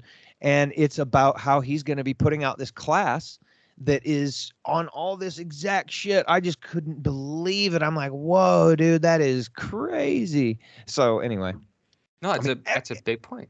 Yeah. yeah, it was Actually, just so cool. and I do want to say, Mark he tried by creating the network too, the One Great Work Network, where he, brought people together and trying to organize that. But there's problems I see with, people who follow him, not him, he's trying, right? But the people who follow him, they may not be trying, which is why he's yelling at his audience saying you got to do more. And it's great because, he wants them to change the world. Now, again, there's an irony to this because you want to do more, but really you want to know what you're doing. Like, you want to do more good action. Not that you need to do more. You want to do more good action. And then good action, again, is just part of the flow. So it's not really good per se. But anyways, this type of network that we're in, like the One Great Work Network, and I think you're in it too, right? Like, I don't know. I We am. don't even know. That's the funny part. Only like I, 5% of the people in there, I think, are talking with each other. I haven't even got more than 5% of their participation in my new summit. And I think that's pretty sad, right? So like we claim to be, the content creators who are trying to do things, but why can't we organize something like that? So just something to bear in mind, because people can try to set up this stuff and they can try to be all like, let's try to make other people do things, but you got to be internally, personally motivated. Like I keep in touch with you. I don't keep in touch with a lot of other people in the network. I wish they would keep in touch with me. I'm yeah. constantly saying, hey, here's projects you can get involved with, but they're not corresponding. So Yeah. that's why I'm like, hey, anybody out there, you don't have to be part of the network to be a content creator to do this. In fact, you'd be already miles ahead of most of these people who are just sleeping, right? Who They're have just a lot of they're knowledge. just repeating. They're just repeating what like I said, something that they figured out, and we're like, cool. And then rather than go and continue learning, they're just like, I want to be looked at as the way I look at the guy that I learned this from. And I want to say too, I tried talking to Mark. It's very difficult for me just to get in touch with Mark. It's much easier for me to get in touch with Jim Gale, somebody who's on the ground I know. doing stuff, growing stuff, doing events. Today he's doing a bartering event where everybody's coming together all around Florida to do like a Nice. bartering, and That's everybody's cool. sharing like their own goods that they wanted to make. I was thinking of going, it's 3 hours out, and I don't always go. I go there a It's lot. 3 hours for you, really? Yeah, I go there Man. a lot, but like, I don't want to, I can't go all the time. I've been traveling a lot lately because I'm trying to set up my own land project here, which Yeah, is yeah. very important. And that's the thing. Like a year from now, Jonathan, you're going to talk to me, and I think I might have land already doing what Jim is doing, because at the rate I'm going at, and the people I'm meeting, and how much focus I'm putting into that project, it's going to happen. Oh, And I absolutely it wish will. people like Mark and others would start seeing these solutions, like even just Mike Adams, who I talked to. I feel like I should have drilled it into him in that moment. Why isn't there an action page on his website for his listeners to say, hey, this is how you can network, find people in the area? You have millions of listeners. You can do anything. And here's Jim doing it. He used to be a billionaire, went broke several times, buys land and does it, starts from scratch, builds a food forest on sand, and is networking with people across the state, and they're still willing to visit him. And people like you in South Carolina, right? Like willing to go all the way to Florida just to network because there's no one else doing it. Yep. So like, but And anybody can do it. because I really believed in what he was doing. I mean, Yeah. truly to my heart, like to the point where it's like, man, I can't. So now it's inseparable from when I talk about food forest. I don't, not as much as when I first got excited about it, because I get excited about shit and I kind of focused on that for a while. Yeah. But if I go to give a speech or a presentation, food forestry is going to be in there for sure. I Yeah. mean, just how it is.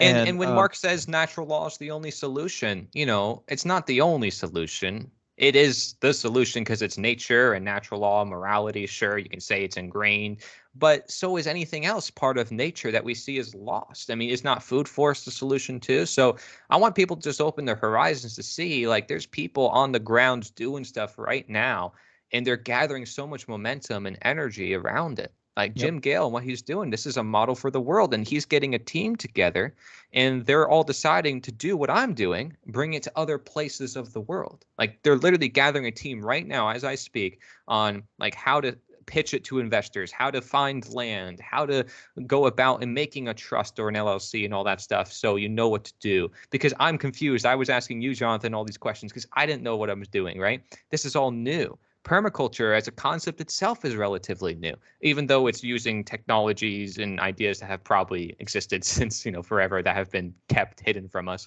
But still, we're bringing it to humanity's surface with the technology, with the tools. And that is like a rather new thing for a lot of people. And that's why we find it inspiring and powerful.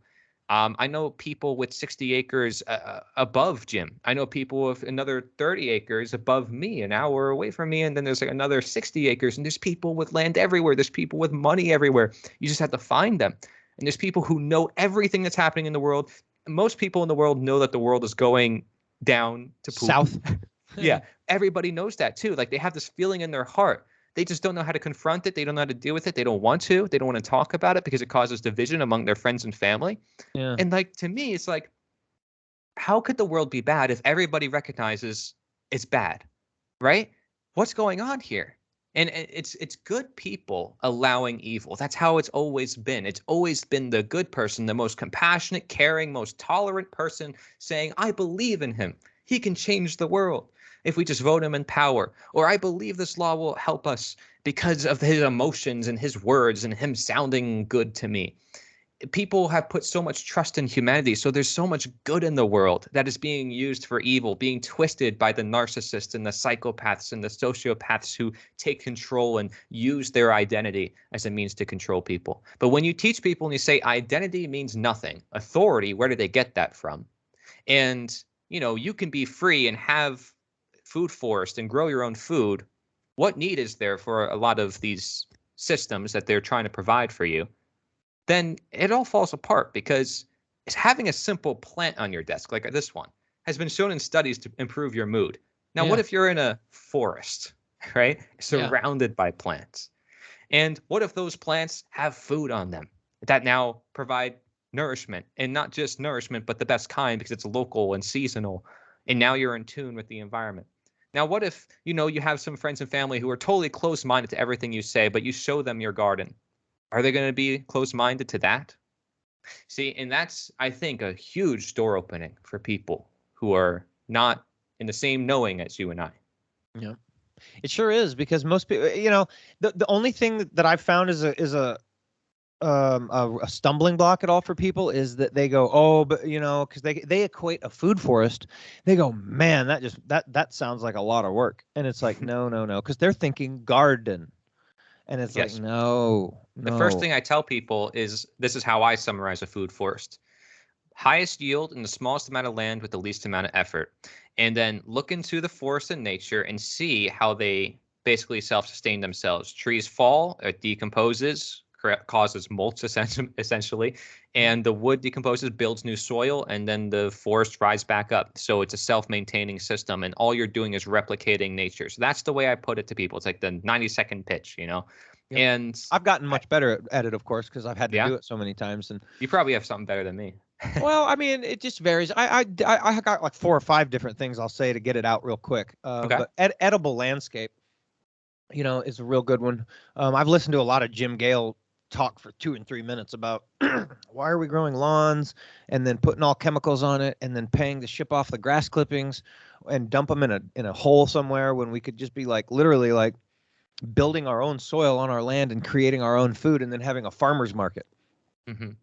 And within 30 seconds you get to the point of people telling them that they'll have a farmer's market, and then they're like, wow, that's cool. And then I don't even give them a chance to think about how much work it would be. And I go, and we're doing this with annuals, you know what I mean? And or rather perennials. So this is a giant perennial garden in your yard that, yes, you'll put other things in, your broccoli and your stuff that grows as, seasonally. Yeah.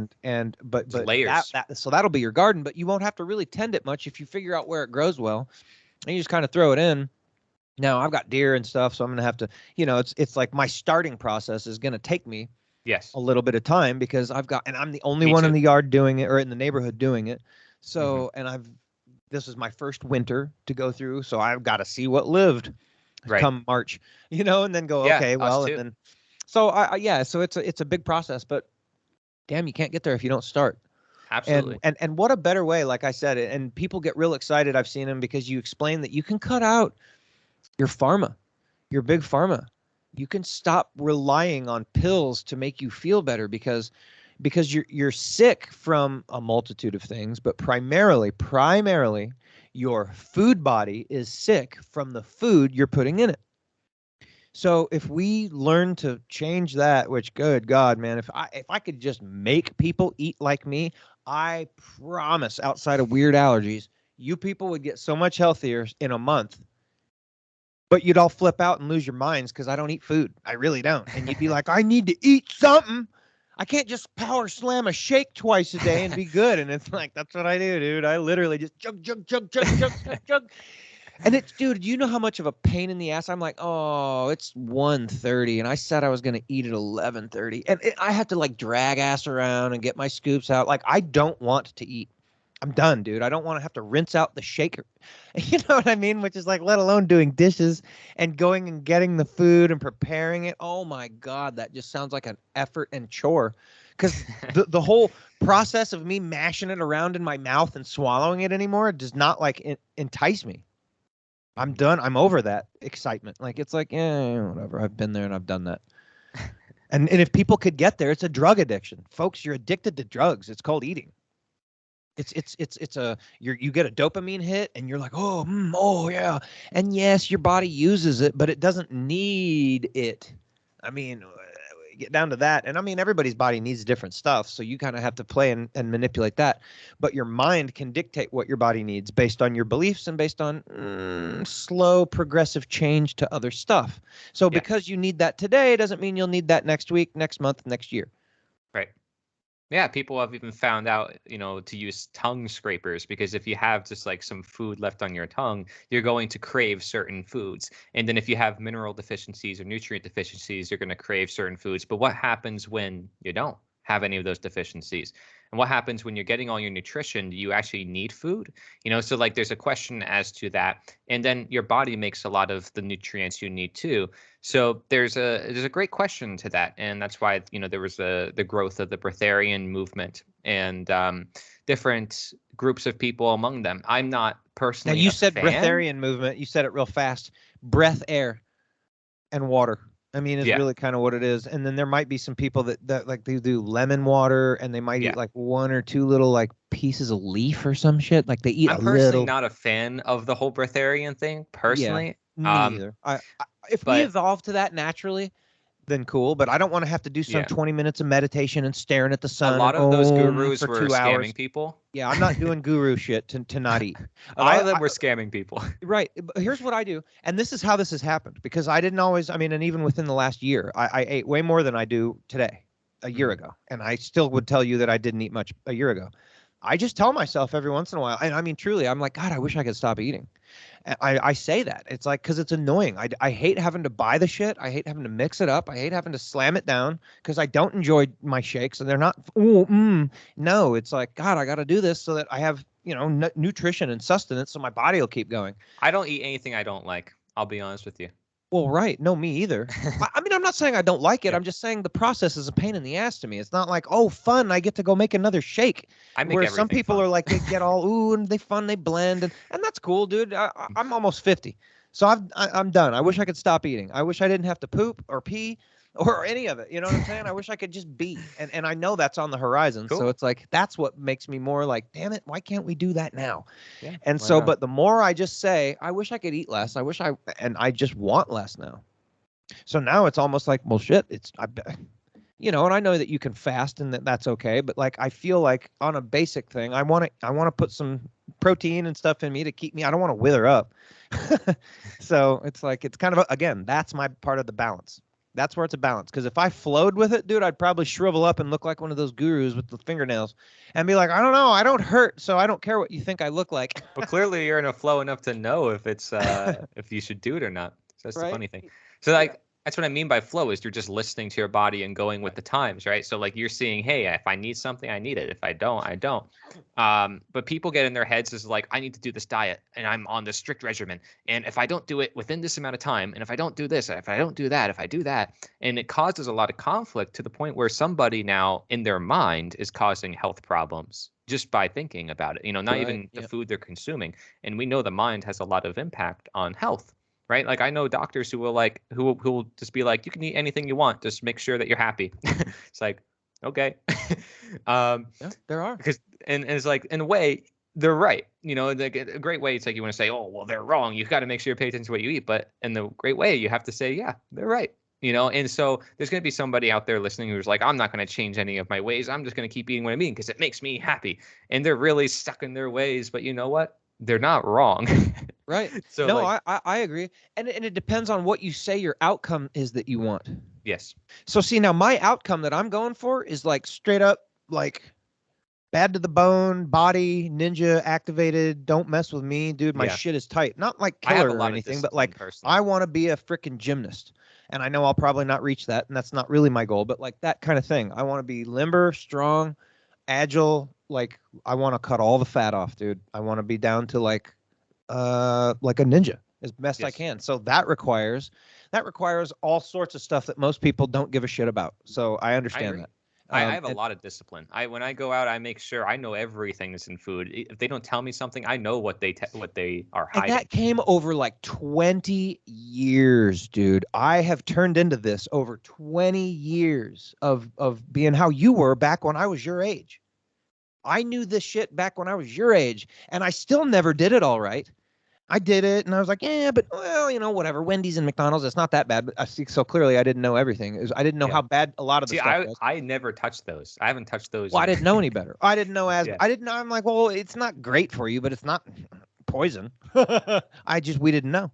So Yeah. once I learned, I was like, oh my God, you know what I mean? And then you make abrupt changes. And whereas other people, you see your friends learn the same thing at the same time and they go, I don't really care. And I'm For like, me, it well, was an good exciting luck. thing, dude. Like, it was an exciting thing for me because, I was young and I was researching ingredients and I'm like, wait, we're being lied to. But then I'm finding out now all these foods I've never tried before because I was stubborn and thought, oh, I should just eat fast food and all this food that's super easy to make. And I would just throw things in the microwave and I would just Oh, do everything as simple as possible. I had cereal every day, Lucky Charms, and that's all I ate every single day. And I I thought know. it And would it's make me amazing lucky. that you turn into a person with only eating, like, I ate, dude, like macaroni and cheese and beef ravioli, Chef Boyardee beef ravioli, and Tony's pizzas for like 3 years of my life. That's all I ate. I'm like, damn, dude. And I still turned into a person. Holy Yeah, and cow. so I'm sure it contributes to a little bit of our craziness. But Yeah. but It's it's like, just wow, important you to lived know, off like, straight chemicals for a good developmental part of your life. yeah, and Oh I'm my sure it goodness. helped us go through some things at the time that we were trying to go through at that time. But then as we moved on, we realized it wasn't serving us anymore. And then we moved on. We said, hey, like I started making oatmeal and then started experimenting. And then boom, now I'm making my own stuff all the time because I want to, not because I don't want to. Like, oh, I got to eat healthy. Oh, no, it's like I really don't want to eat anything processed or man-made. And that's because philosophically and just every way of my life, I'm very principled. That's what principles are. They're consistent. Yeah. And I think it's a very important question to ask yourself. It's like, do you have principles? And what are those principles? Because if somebody does not have principles in, say, anything, relationships, diet, what are you doing? Do you know what you're doing? Like, there's got to be something that you have as a principle. Even somebody who says everything's subjective has a principle that everything's subjective. You see what I mean? So no one can avoid it. Is there a Yeah. principle, not principles? You got something that you live by, and there's some things that you do habitually over and over again that you don't realize that you're doing. And then again, that subconscious trauma, that stuff resurfaces, and now you have a disease, and you're like, where'd this cancer come from? Where'd this problem happen? Again, it's all psychological. It's like your brain just shut it off. You were just doing it all this time. You didn't realize you were doing it, or you made all these excuses for you doing it, and you felt like there was nothing better, and you just kept yourself away from all the things that could be better.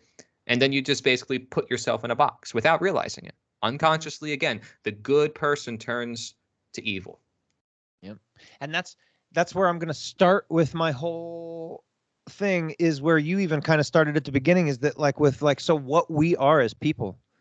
Like that's a big thing, like because people like we're like, well, we're this body and we're born and then we're babies, and then we do this thing and then we get old and we die, and our body dies, and there's heaven and hell, and this is just a basic average sampling, right? Like, so some people might go, well, I don't know if I believe in heaven and hell, but clearly we're bodies and we're walking around here, and you got to work and pay bills and eat and shit, and so and da da da. It's like none of that's real. You know what I mean? And so it's Yes. like, wow, dude, we're far from it. We're far, and so we've got a long way to go to like switch the main thing. It's like, what are we? We are a consciousness. We are a consciousness. So bam, dude, right there. And then right away, I'm gonna go into mind control, and what mind control is, and not like the necessarily the darker parts of it, but just how you mind control yourself into saying and thinking shit. Well, durka durka, and then Yeah. and then Justifications. and then I'll go into a little Yeah. bit of the on purpose mind control, the hardcore, like this has been done to you. Yeah. The Tavistock Institute and TV, that you And the think the only way way it can you be done to do. you is if you let go into their stream of information and you just let it feed you, and But you're just totally unconscious of it. yeah, and so you have to be able to see it, Yeah. like from an outside perspective, and Right. just be able to back out and go, wow, I am really a straight up robot. Yeah. And don't judge that. Just go, well, it is. Right. You're in the illusion. You can't tell that you're in the illusion. But once you're And out of the illusion, now you can recognize it as if you illusion. can see that you're in it, if you can literally have that like dream within the dream to go, okay, wow, I am totally being lied to. And that's a ego problem. People get that shit because they're like, no. And it's like, yeah, dude, even you, yes, you were lied to about everything, just Or like just the everyone else was. possibility. God, I Could mean, they I guess, consider, could they I entertain the guess, possibility? I Right. guess. I mean, that's where you need to start with some people. To me, it's like I don't know. It just kept clicking. It was not like I took that, oh, I'm being lied to about everything. Like I took a long time to come to that conclusion. But there's a lot of like, oh shit moments along the way, specifically reading books like Behold a Pale Horse, where I Yeah. was like, no clue. I mean, I was young. I was your age in that time frame, 20s, and I didn't know shit about shit, dude. Like it was 1990s just before that. So it was like, wee, you know? Mhm. And then you read Behold a Pale Horse and you just are like, oh my God, dude, we are not in control of anything. And And it's see, simply I'm because we never asked ourselves what's possible. right. And I'm willing to go there in my mind. I'm like, oh. And other people are like, oh, scared and they run away and they don't Yeah. want to hear Like about it. And I'm like, no, zombies dude. being real, Yeah, like, possible. what the shit? AI taking over humans, not knowing what's real, possible. Smart You know, dust? Smart dust? Like that flat movie with Earth, Johnny big Depp? dome on the Earth, Yeah. possible. No such thing as space, possible. You know, kraken that exists in the middle of the ocean, a giant octopus, possible. Mhm. I say nothing is impossible. Maybe that's the great reset. Maybe that guy just comes up and goes, time to eat. And he just, oh, damn. And he's just, when it's your turn, there's no way around it. Oh, wouldn't that be a horrible way to go? And I it's always literally like no one's ever talked about it because everyone gets eaten. I always ask people that question in our conspiracy crowd. I'm like, does the Kraken exist? You know, like what about the Kraken, man? No one talks about the Kraken. Yeah, I want to people, know. it's funny. Nobody likes to do the actual conspiracy talk anymore, like the Mandela effect and things like that, which I keep falling back on because I think it's interesting. And everybody seems to want to be like real, like concrete. Like the Alex Jones crowd, it's like politics. It's like, really, you turned into a politics show? That's a bummer. Where's all the cool shit, man? He used to talk about weird shit, and it's like that's Yeah, what I that's want to true. hear about, like whether it's Bigfoot or aliens or Yeah. ghosts or whatever, non-normal stuff, and that It's matters. because they let the identity affect them. Oh, they're conspiracy theorists. And he's like, we're not conspiracy theorists. No, I would say to Alex Jones, accept it. Be like, yeah, we're a conspiracy theorist. What are you going to do about it? We like to think about the world and what's going on. Who Yep. cares? Own up to it. If someone's going to attack you, you say, I love it. Give me Yep. more attacks, please, because it gives me And more what attention. was one of And the it did. biggest radio shows ever of all time was the Art Bell Show, where that's what he talked about. The weirdest shit that it's like, oh God, no one will ever want to talk about that, dude. Everyone wanted to listen to that show Mhm. Yep. because you knew you were going to hear stuff that, well, I don't know if that's true, but damn, it probably is. That was the crowd that listened. And there's a lot of those people because they want, oh God, dude, imagine people want it to be cool and magic and weird and different and not how we're told it is. Because if it is how we're told it is, that means you're born and you have to get a job, dude, quick, because you're not going to be able to pay your rent. And then hurry up and die because there's a next guy in line that's ready to do that same shit. I mean, oh my God, dude, that's depressing. Screw that. Yeah, and don't get me wrong, I've talked about in my videos the problems with like the conspiracy mindset too. So there's definitely psychology to understand for the conspiracy minded. I'm sure the mainstream media has covered some of that too. But the funny thing is they don't look at the good side of things just as much as the conspiracy theorists don't look at the bad side of their own mind. So everybody's in fault Mm-hmm. if you can see things from the bigger picture. And then you're really the conspiracy theorist because you're seeing now what everyone doesn't see. And that's what you want to be. That's what I aspire you to be, the listener. It's like, don't put yourself in a box. Don't say, oh, I am a conspiracy theorist or I am that or this is them and that is that. It's like, no, the true conspiracy theorist is like beyond, because they see all the conspiracy of the titles. They see the conspiracy of the conspiracy. And Right. like, how crazy is it to think like that? Right. It's kind of like what David Icke says, your infinite consciousness. Right. He says that constantly in his talks. It's like that idea of being able to see the infinite. Exactly. It would put you outside of everything. Yeah, it would. Yes, naturally. And it would make you'd almost be like, oh well, none of this really matters or makes any sense, or it's all just made up, which is kind of ultimately what I say. But It's does all that an keep us illusion. out of reality? You know what I Well, mean? and it doesn't keep me from doing things Right. or caring. caring a lot. I care a lot, even though I truly believe this is all a gigantic illusion, and that it really, in the end, doesn't matter. But I believe because we've come here on purpose, that intention makes it matter. Yeah. See, people So assume like, oh, if it's this, it must be that. So like, oh, well, if religion and science is bogus, well, then I guess we shouldn't study anything. Or, oh, if religion is bogus, I guess there's just no God. But like, they don't posit, well, religion could be bogus, but it doesn't mean God's not real, right? It's like, and religion as we talk about it right now could be bogus. Doesn't mean there's not a version of it that I could go, hell yeah, that's it, man. I right, wouldn't call it religion, but what you just said is it. And you can do that. But it's exactly. not been done right now. I don't hear some dude right now saying where I'm like, oh, that's it. I've got a Yep. lot of people that I'm like, wow, yeah, that's real good, and I like a lot of what he says. But there's parts where I'm like, oh, So dude, that's see, like a. it's all about opening our potential, our possibility then. So not just in the realm of knowledge, but action too. The person who says, oh, I know I could only do this, I could only do that, I'm only good at this, or I don't think I could do this. They limit themselves just by saying that, Yeah. Dude, and let me tell you something. I ran away from money and the idea of finance or business or dude, it made me vomit, and it gave me like a nervousness. I was like, ugh, since I was 12. I was like, ugh, I don't even want to push it away, push it away. And now I'm in my 40s and I'm still doing that. And I was like, ugh. And then all this crazy shit came along because I just wanted to get my passport and get the hell out of the system and not be a citizen anymore. And it turns out there's only like a little bit about that, and the rest of it's about money and finance and how the commerce system works. And it's like, oh shit.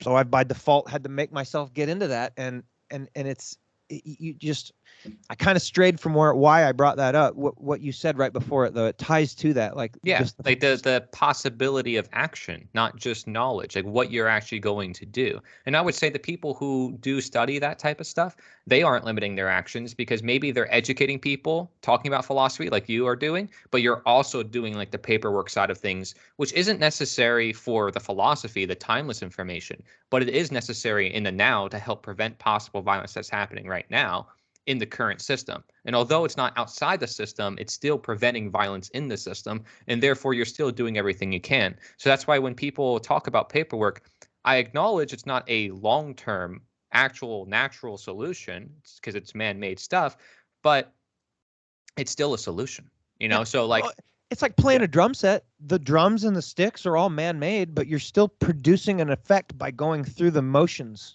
yes. And that's a little bit more instantly noticeable because it's making sound. But I mean, I guess you could say the pen, if you're in a silent room, is making sound on the paper when you're writing that shit out. And And those that vibrations and the Mhm. natural sounds in nature that we don't, recognize are there, right? And what those words are spells, and the pen truly is mightier than the sword. Oh my goodness, dude! Like it really comes down to some shit like that. That's how I look at it. It's like I'm not like giving credence to their system by writing some shit down and making a declarative statement and doing it in a Hmm. way that they're going to agree with and read. It's kind of like, yeah, I'll play by your rules to a point where you'll say, well, I want it in this form. All right, well, screw you. I'll give it to you in that form because I'm going to tell you something. You don't have any control over me anymore. So on that note, I'm going to say I would like you to just give out some of your websites and your Yep. places where people can find your stuff. I know you've Thank done you. that before, but you're Yeah. awesome, dude. Thank you And for being just here, Corey. and I appreciate it, John. You're like I said, you're a good friend of mine, and I want to keep in touch with you forever. And anybody else out there who wants to keep in touch, forever in spirit, we all are as well. The main website, go to theliberator.us, theliberator.us. You can also send me your article. I'll turn it into a video for you. There's a networking section, both online and in person, and everything like that. If you want specifics on action, there's a bunch of resources there too. I know that we mentioned a lot of topics here, but see, the more we open our own horizons, I don't have to tell you what to do. You will know what to do, seeing all the possibilities, and you'll go down the path that you need to go down. Because I can give you, Jonathan and I can sit here and talk about one topic and really nail down and try to get specific on everything you should do and all the details. But really, you'll do that yourself if you're truly interested yourself, and you need to look at all your options first and see what you can do. And in your own life, in your environment, there's different environments that I'm not in, so I can't speak for you. But I know absolutely you're not alone. That's one Yep. thing for sure. Yes, indeed. And again, sir, you're saying what I'm thinking. Well, thank you for being here, Corey. Thank everybody for being here and listening. And that is another Jonathan Wright show wrapped up.